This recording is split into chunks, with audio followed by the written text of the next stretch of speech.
It's Carolina's last chance to work on things at home for a couple weeks before they hit the toughest stretch of their schedule. Gotta lock in tonight. This is Tyler Zeller, and you're listening to Locked On Tar Heels. You are Locked On Tar Heels, your daily podcast on the UNC Tar Heels. Part of the Locked On Podcast Network, your team every day. Hey there, what's up? It's Tuesday, November 18th, 2025. Welcome into the Locked On Tar Heels podcast, the only daily North Carolina show out there. I'm your host, Isaac Schade. You're joining me at the place to get your Tar Heels content every single day. It's all part of the Locked On Podcast Network, the #1 sports podcast network out there. Thanks for making us your first listener watch to get your Tuesday going the right way. Special shout out to all you everydayers, all the members of the Locked On Tar Heels Discord, and our insiders as well. Great to have you all here. This episode's brought to you by FanDuel. Right now, new customers can bet just $5. And if that bet wins, you're going to get $300 in bonus bets to use all across the app. Download it and get started today. Coming up on our show, it's game day. Navy Carolina welcoming the Midshipmen to town. Last chance to work on stuff at home before Carolina hits the road for a couple weeks against a much tougher slate of games. Oh, by the way, so we'll have our Four Corners preview for this game. I did two different editions of it, a personnel edition and a stats edition. I just thought that would be fun to break it up that way.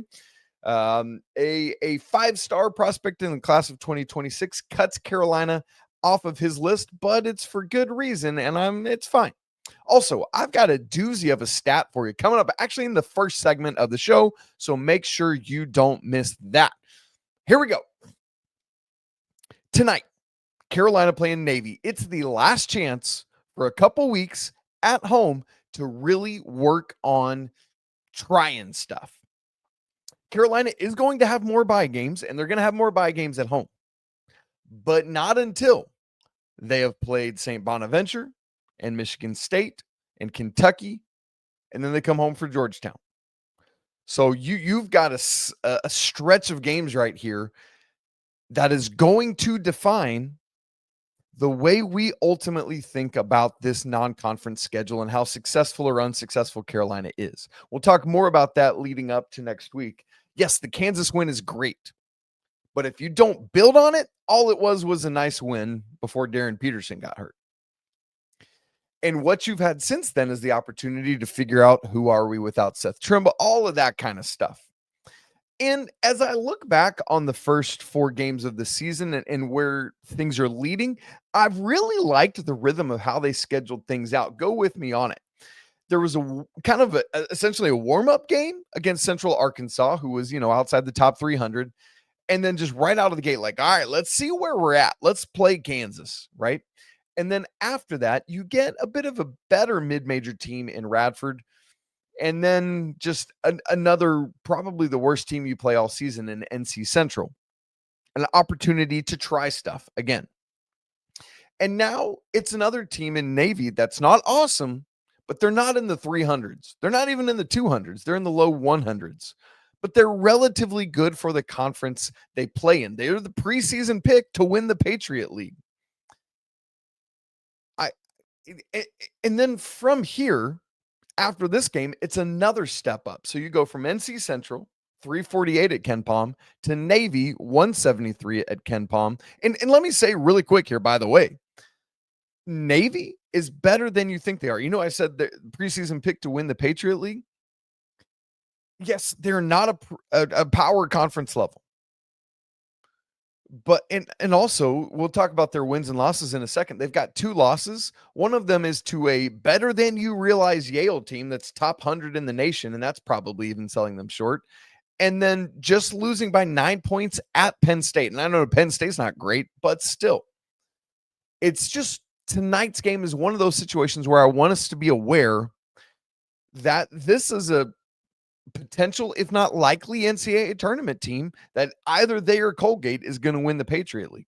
So get ready for that. And oh, by the way, one of their players, and I'll talk more about him in a second, was the preseason Patriot Player of the Year. So again, Navy going to be better than maybe you think when you look at it and see, oh, they're 173rd at Ken Palm. Yeah, but they're a good team. And that can matter a lot of times. Anyway, from North Carolina Central to Navy, another step up to St. Bonaventure next Tuesday of Thanksgiving week. Currently, they're 111th at Ken Palm. And then on Thanksgiving Day, you take another step up to Michigan State, who's currently 33rd at Ken Palm, and then to Kentucky, who's currently 4th at Ken Palm. Funny enough, Michigan State and Kentucky played tonight in the Champions Classic. So I'd encourage you to watch that game, although it's going on. I think it actually tips like half an hour before Carolina, if I'm remembering correctly. And so you can watch a little bit of it, but then maybe keep tabs just on, as the game's going on, whatever. I'm going to DVR it and watch it back later so I can kind of compare and contrast and all that. But keep in mind with this game, when I say Carolina's got a chance, one more chance to really figure stuff out before they hit this crazy tough stretch, the Tar Heels are still figuring out how to operate without Seth Trimble. The other day I called it a new normal and somebody pushed back on me.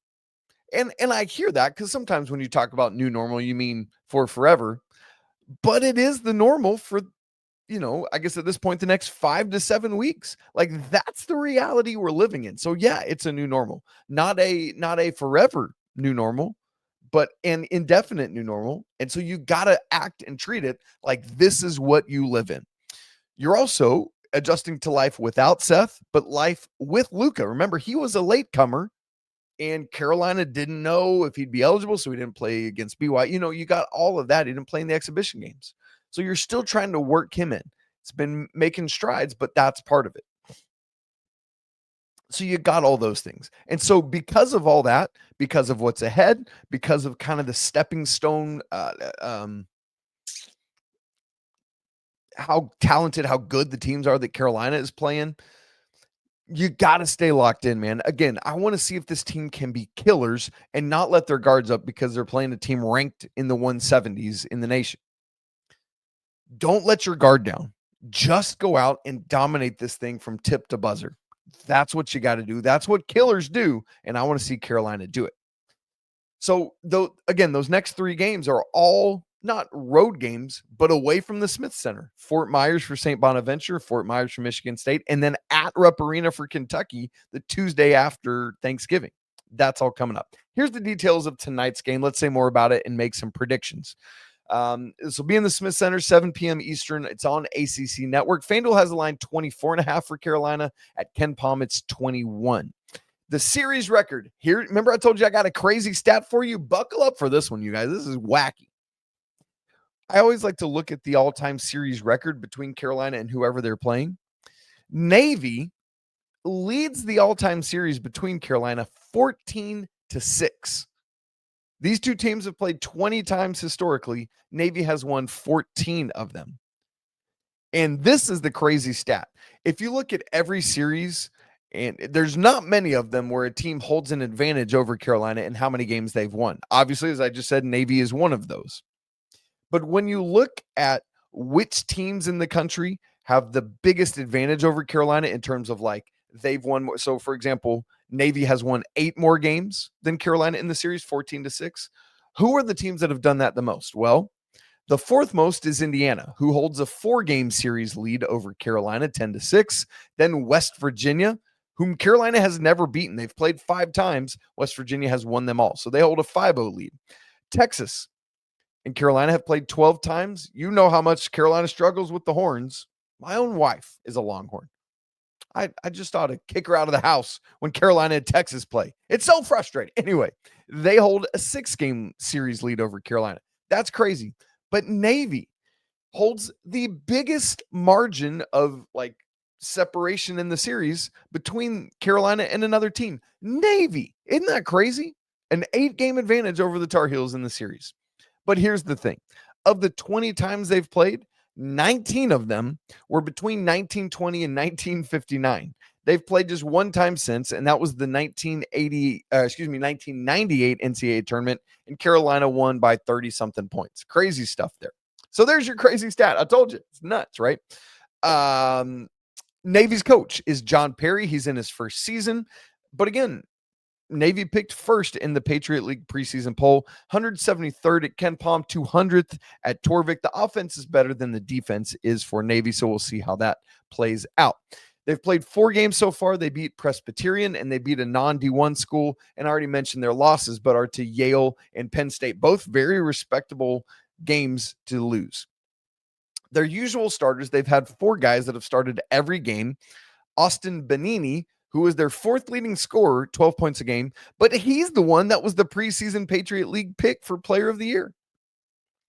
They've got another guy, Donovan Draper. I love it when you look at the box score. It's just D Draper. I was like, is this Mad Men? What are we doing here? But he's the 2nd leading scorer, 12.8 points a game, but he leads the Patriot with 8.3 rebounds per game. Then you've got Aiden Kehoe, who is shooting, listen to this, 72.7% on 8.3 attempts a game. This dude, Carolina's going to have to shut him down, not let him be efficient. You've also got Jinwoo Kim, who's the leading scorer at 15.5 points a game. So got to lock him up as well. And then it's the other position where it's kind of traded. The first 2 games, it was Jordan Pennick. The last 2 games, it's been Mike Woods. So I'm expecting to see Mike Woods tonight.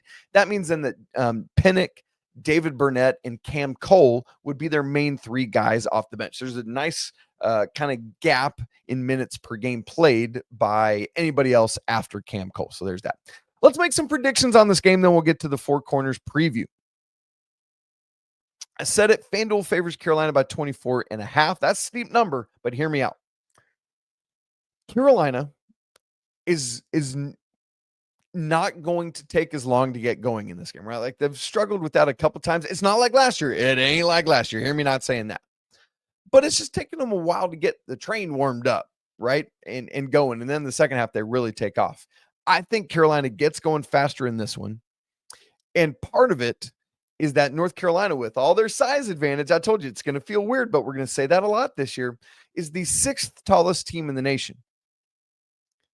On the flip side of that coin, Navy is the 358th tallest team in the nation. There's only 365 in Division I, only in quotations. So they're like the 7th smallest team in all of Division I. Carolina, you've seen that high-low game between Veesaar and Wilson to Veesaar. Stevenson getting in on it. High has made some nice entry passes. Carolina is going to make a living in high-low. Veesaar over the top to Wilson for the dunk. Wilson over the top to Veesaar for it. We're just going to see that over and over and over again in this game. So expect more of that high-low. So I ultimately say because of that and what Carolina is doing, Carolina wins and covers by, let's say, 27, 92-65. All right, I promised you 2 Four Corners previews for this one, a personnel one and a stats one. That's where I want to go next. Personnel, Four Corners preview. I think it's time for a big Jarin Stevenson game. We need to see him break out a little bit. We'll talk about that and the rest of that first Four Corners preview in just a second.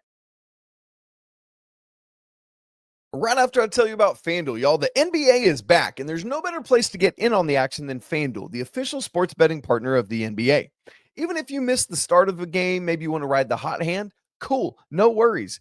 FanDuel has live bets on everything, from who's going to score next to who's going to have one of those fourth quarter comebacks. Pretty cool. Plus, you can even combine all your live bets into a same game parlay for a chance at an even bigger payout.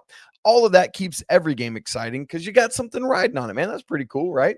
Carolina, I already said it, but tonight against Navy, 24.5 point favorite. We forecast ahead to Saturday. Carolina, 6.5 point underdogs, hosting Duke at home. So that's not good, right? Got to take care of the Blue Devils on Saturday.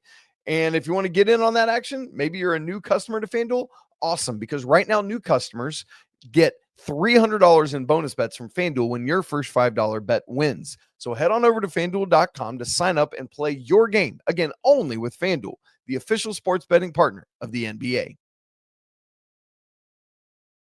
Thanks again for making Locked On Tar Heels your first listener watch of the day, and thank you for making Locked On the #1 podcast, sports podcast network there is, man. That means so much to us. Four Corners preview time for us. It is the personnel edition. Number 1, I think it's time for a Jarin Stevenson game. If you remember back to the beginning of the Radford game, got injured, came back in halfway through the first half and had his best game scoring-wise as a Tar Heel, finishing with 15 points in that game on 2 of 6 shooting, but just made a living at the free throw line where he made 10 of 12. 7 rebounds in that game as well. That's the Jarin Stevenson I want to see. Getting aggressive, mixing it up. Again, Carolina is going to have a size advantage. He's going to almost every game as a 6'10 small forward, basically, right? Like, yes, Jarin Stevenson will take your threes, but man, be aggressive like you did in that Radford game. I just think it's really necessary. I'll go so far as to say, to see Jarin Stevenson really figuring it out at a consistent level. Now, it's possible that his ankle might still be bothering him, and if so, totally get that, but want to see him be as aggressive as he can be. Time to have a big-time game for Jarin Stevenson. Number 2 in our Four Corners preview, personnel edition. I wonder what version of Kyan Evans we're going to see today. And I don't mean good or bad. I mean Kyan the scorer, or Kyan the playmaker / distributor / assister. The first 2 games of the season, Kyan scored 15 points and 12 points. In the game since, just 3 and 7. But you well know, because we just talked about it yesterday, in Saturday's game, no, not Saturday, Friday night's game against NC Central, 7 assists, 1 turnover, and there were a whole bunch of other assists that could have been had they not been bungled by the shooter or the layer up or whomever it was. One of the things that's nice for Kyan Evans is that he doesn't necessarily have to score a ton to be really, really, really impactful for this team, because he's got so much talent and capability around him. Yes, even with Seth Trimble on the shelf, right? Like, he comes screaming down the court, just flips a lob up. And remember, was it the first game of the season? I don't remember who threw it, but Caleb Wilson and Seth were fighting over an alley-oop, and neither of them secured it. But even without Seth, Kyan Evans can kick to Luka Bogavac on the wing, can find Jarin Stevenson in the corner, can find Jarin Stevenson posted up against his undersized defender. You can find him, getting it to Caleb or Henri or both and letting them go to work. Like, there's so much capability around Kyan Evans that I think one of the things he's realizing is, I'm going to impact the game different ways on different nights. And if there's nights where I'm just beneficial to the team by getting everyone in line and ordered up, and then boom, boom, boom, boom, boom, I kicking them all out and getting them to the rim, perfect. Now, I want to see him score a little bit within that as well, but it's less pertinent that he needs to score if he's getting 7 assists and Caleb and Henri are dunking everything in sight, which could very well be the case tonight. So which Kyan are we going to see? I'd love to see both, 12 to 15 points, 5 assists, 1 turnover. I would love a game like that from Kyan Evans. We'll see what happens. Number 3 in the Four Corners preview, personnel edition, front court dominance. We've talked about it, but oh my goodness. Here's what I want to happen. I don't want it to be people think of Caleb Wilson and Henri Veesaar and say, I guess that North Carolina front court's pretty good. I should start considering that front court. To the contrary, here's what I do want to happen. I want people to say, like, get into a conversation with your buddy about sports and say, "Hey, Jerry." I don't know why Jerry's the name we came up with. And Jerry says, "Yeah, what's up, kiddo? Who do you think is the best front court in the nation?"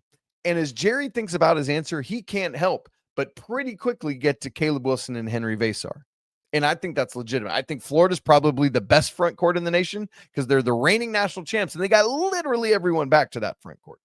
But Carolina has to be in that mix for top 5 front courts in the nation when you look at what they're doing right now between the scoring, the dunking, the assisting, the rebounding. I mean, it's all there, man. It's all there, and that bag of chips that you want to be there. So I want to see yet another, and that's the thing, is they got to keep doing it night after night. Carolina is going to be able to feed off of that and feast off of that all season long, and it's in turn going to benefit everything else that Carolina wants to do. Shooting, getting, guys in space, all of that is going to be a reality.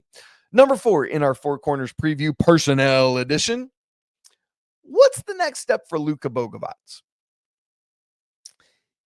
In the past 2 games, he has led Carolina in plus minus.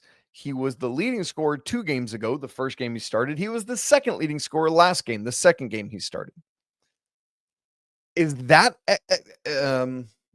consistently what we are to expect from Luka, that he is going to score at that kind of level to be at or near the top of the team in terms of points, that he's going to continue to wisely make decisions, direct traffic, help get guys lined up because of his veteran savvy, whatever that may look like. I think we have every reason to think that can be consistent, but I'm curious to see what that next step is for Luka. For Luka right now, it's probably just getting his 3-point percentage to where he knows it should be. Shot better the last game, but had struggled in the NC Central game, in the Radford game. And what I love, he knows it, he recognizes it, and he claims it. That's what's important. I love that from Luka Bogavac. So there you go. Four Corners preview personnel edition. Jarin Stevenson game. Which Cayenne front court has to continue to dominate?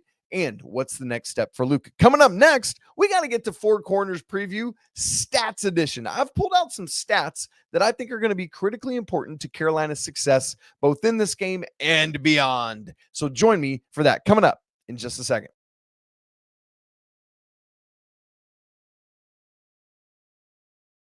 It's time for the Four Corners preview stats edition, number 1 on this list. It's time to cut down on the turnovers, specifically in the first half of basketball games.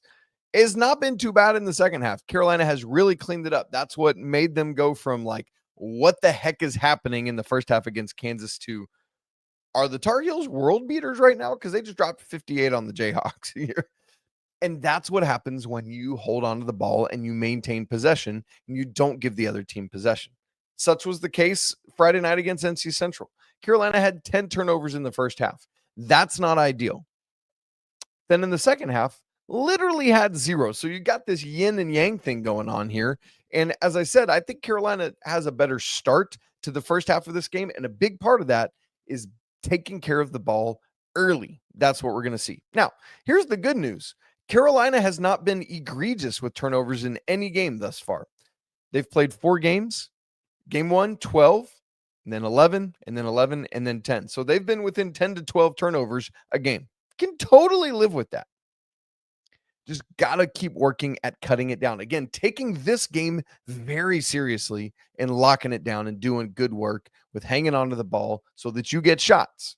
That's what we're aiming for. So keep an eye on Carolina's turnovers, and specifically in the first half of this game. Number 2, assist percentage.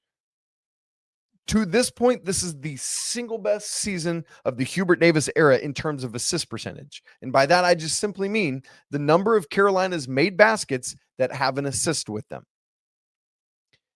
Carolina has been at 60% assist percentage or better in 3 of their 4 games right now. That's phenomenal stuff. I love the way this team shares. We talked about that to lead yesterday's show. But it's one thing to do it for 4 games at the beginning of season, 3 of which are essentially bye games, and Kansas, that's great too. But got to continue to do it game after game after game. So I want to see Carolina continuing to share. Is it realistic to think that they're going to start a game assisting on all first 12 of their first buckets? Absolutely not.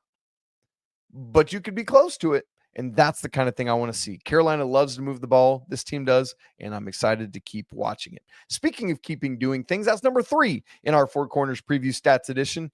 Keep rebounding. Carolina is doing great work on the glass. They have had a double-digit rebounding margin all 4 games this season so far. This game should be the same. I already talked to you about the size discrepancy. Carolina's will and want to. Yes. And that plays out in rebounding. North Carolina is 15th in the nation in total rebounds per game at 47.5. On the other side, Navy is 275th in the nation in rebounds per game at 34. So Carolina holds a 13.5 rebounds per game advantage over Navy. Now, it's one thing for me to sit here and tell you those numbers. It's a whole other thing for Carolina to go out and do it, especially when they've lost Seth Trimble, who is legitimately one of their best rebounders. He just has a knack for it. Everyone's got to dive in. Everyone's got to pitch in and give a helping hand. Is it going to be another double-double for Henri Veesaar or Caleb Wilson, or maybe both of them? That would be fantastic. So watch for that. Carolina's got to keep rebounding. Number 4 in the Four Corners preview. I said it ahead of the NC Central game. I'm going to keep saying it. Carolina's got to keep shooting better from three. They did much better in that game. Didn't get to 40%, but it was like 39, and that brought their season average from 29 something up to 32 something. Just keep making shots, keep settling in if you're this team and finding your rhythms, finding the pacing that you need to operate at a high level from beyond the arc. Keep going what Carolina did on Friday night. I'm excited to see that. One quick bonus one. You know how it kind of feels like Caleb Wilson and Henri Veesaar are dunking everything in sight? It's because they are, and it's wild. Somebody, I think it was one of our insiders, had asked me to track those. So I'm doing exactly that. I am tracking every dunk that Henri Veesaar and Caleb Wilson make this season. I've got it all cataloged in our Locked On Tar Heels Insider Google Drive. So if you want to see that, if you want access to it, come be an insider and you can find it there. So keep dunking everything. That's the thing that I want to see. All right. One last note for us, thinking some recruiting stuff here, is Deron Rippey Jr. narrowed down to his final 5 schools and cut Carolina out of that. It's Duke, Miami, NC State, Texas, and Tennessee. This is ultimately not very shocking. Talks have kind of cooled between Carolina and between Deron Rippey. And so it's kind of is what it is.